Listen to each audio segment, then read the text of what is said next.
Good evening everyone. আজকে তোমার যে টপিকটা নিয়ে কথা বলবো, ডিসকাস করবো, সেটা হচ্ছে যে ইন্ডিয়া আর অস্ট্রেলিয়ার তো সেকেন্ড ওডিআই চালু হবে কালকে, ঠিক আছে। পার্থের মধ্যে খেলা আছে, ঠিক আছে।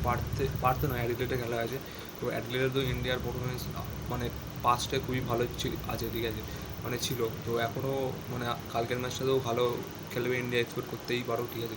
কিন্তু একটা প্রবলেম হচ্ছে যে ইন্ডিয়ার যে মানে ব্যাটিংটা অত ভালোভাবে চললো না প্রথম ম্যাচে, সেকেন্ড ম্যাচেতেও সেরকম কি চলবে, ঠিক আছে। সেটার উপর ব্যাটিং লাইনের উপর দেখাটা খুবই দরকার, ঠিক আছে। আর একটা কথা হচ্ছে যে কালকের ম্যাচটাতেও জল হওয়ার খুবই বেশি চান্সেস আছে, ঠিক আছে। তো কালকের ম্যাচটাতে হতে পারে ডিএলএস ম্যাটের ইউজ হতে পারে, ঠিক আছে, কারণ কালকেও জল হওয়ার চান্সেস আছে, ঠিক আছে।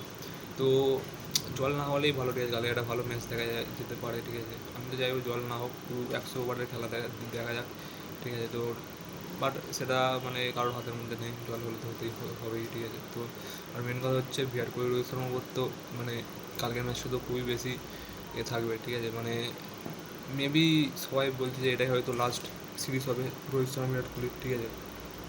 রোহিত শর্মা হতেই পারে, কিন্তু বিরাট কোহলি হবে কি আমি যেটা কনফার্ম নয়, কারণ বিরাট কোহলি এখনও অনেক ক্রিকেট বেঁচে আছে, ঠিক আছে। তো মেবি নাও নিতে পারে রিটায়ারমেন্ট, ঠিক আছে।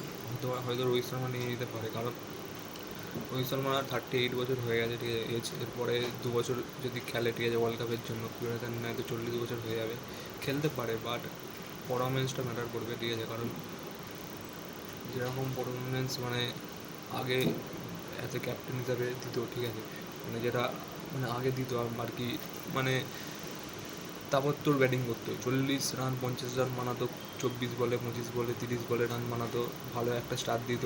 তো মানে অ্যাটাকিং খেলতো, সেই অ্যাটাকিং অ্যাপ্রোচটাই কি মানে খেললে যে 40-50 রানটা করতো, সেই রানটা কি এনাফ হবে তার জায়গা বাঁচানোর জন্য রোহিত শর্মা, ঠিক আছে। এটা একটা খুবই ইম্পর্টেন্ট ব্যাপার, কারণ তুমি যদি দেখো, ঠিক আছে, কারণ তোমার মানে যে মানে এরপরে মানে রোহিত শর্মার জায়গা নেওয়ার মানে অনেক সবাই আছে, ঠিক আছে। এসএসসি জাসওয়ালকে বলা হচ্ছে নাকি নিয়ে আসার জন্য, তারপরে ওডিআইতে, তারপরে অভিষেক শর্মাকে বলছে নাকি নিয়ে আসার জন্য, ঠিক আছে। তো এরা তো আছেই অলরেডি পিছনে রোহিত শর্মার ব্যাকআপে, ঠিক আছে।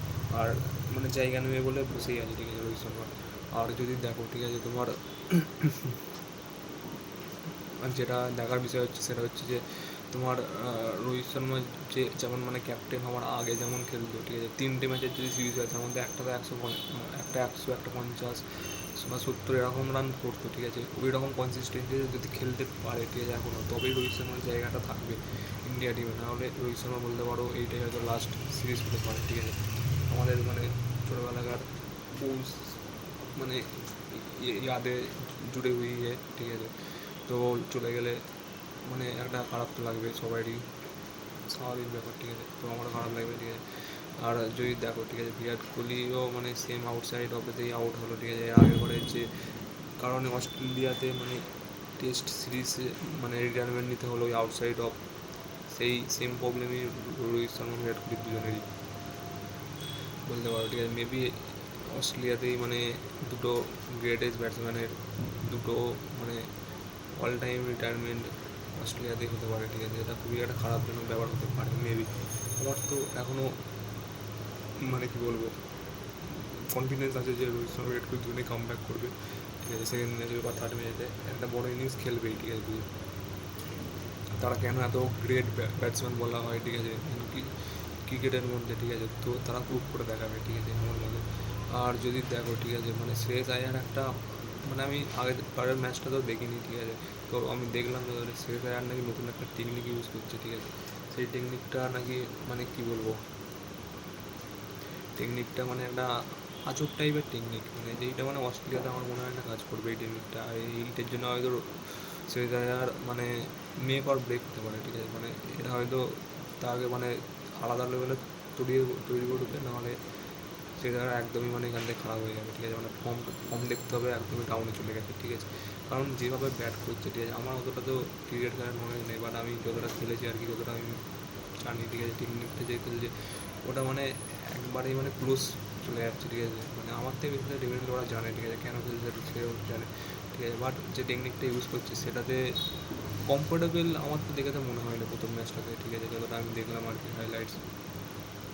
মানে পা একটা থেকে আরেকটা মানে ক্রস পজিশনের মধ্যে চলে যাচ্ছে, এখান থেকে মানে বডি ক্লোজ হয়ে যাচ্ছে, ঠিক আছে, এখান থেকে শট মারা খুবই মুশকিলজনক ব্যাপার, ঠিক আছে, অনেকটা রুম দিয়ে দিচ্ছে, মানে উইকেট পুরো ছেড়ে দাঁড়িয়ে রয়েছে, ঠিক আছে।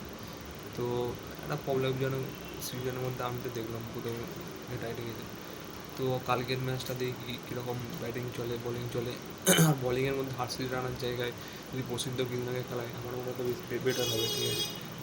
কারণ হার্ষিল রানা খুব বেশি রান দিয়ে দেয়, ঠিক আছে, উইকেট নেওয়ার ট্যালেন্ট আছে, বাট এত রান দিয়ে যদি উইকেট নেয় তার থেকে যে কোনো ডোমেস্টিক বোলার খেলালো কেউ রান নেবে উইকেট নেবে সেমি ব্যাপার, ঠিক আছে, ঠিক আছে। আমার মতো প্রসিদ্ধ কৃষ্ণাকে খেলানো দরকার নেই সিরিজে।